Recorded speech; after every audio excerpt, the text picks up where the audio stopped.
Hi, my name is Q, clinical pharmacist at Toronto East General Hospital, and this is our video submission for the ImagiNation Outcomes Challenge in the category of medication reconciliation. I'd like to show you a video describing how we document best possible medication history, BPMH, as well as perform medication reconciliation using PowerChart, an electronic communication tool.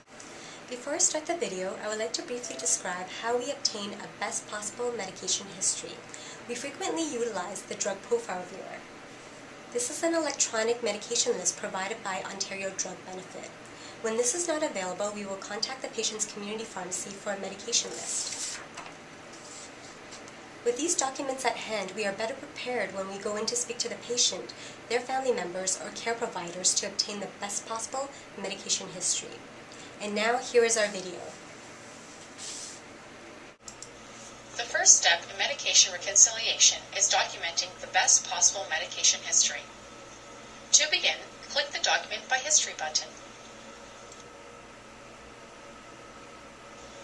If medications were entered on a previous encounter, a list of the medications will appear and Use Last Compliance will be checked off. Review the list with the patient to confirm she or he is still taking the medications and make any necessary modifications with dose or frequency, as well as the compliance, by right-clicking on the order and choose from the available options. When you have completed making any necessary changes, click Document History to save your changes. To add any new home medications, click Add. Upon completion of adding any new home medications, click Document History to save your entries. When you have completed entering all the home medications, the exclamation mark will be replaced with a green check mark. You will now be able to easily print prescriptions for inpatient or documented medications. To begin, click on the Reconciliation button and choose Discharge. In Discharge Reconciliation, the inpatient medications default automatically to Do Not Continue, and documented home medications are left blank.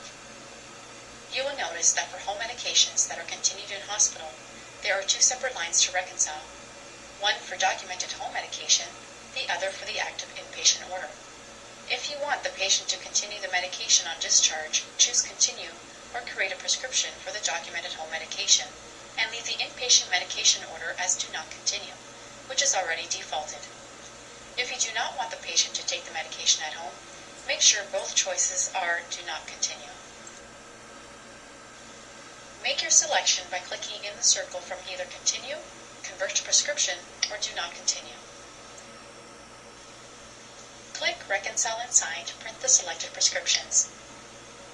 A prescription will print for the medications you choose to create a prescription for.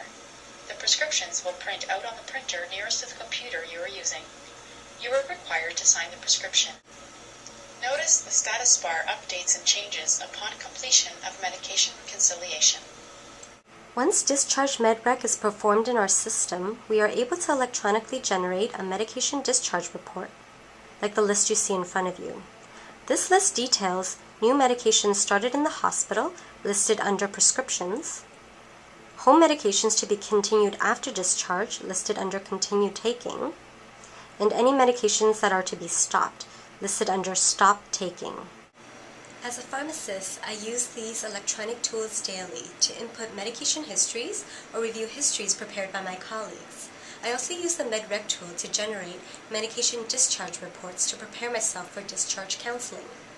Incorporating these electronic tools in my practice ensures that information is communicated consistently and is accessible throughout transitions of care. At TEGH, above all, we care.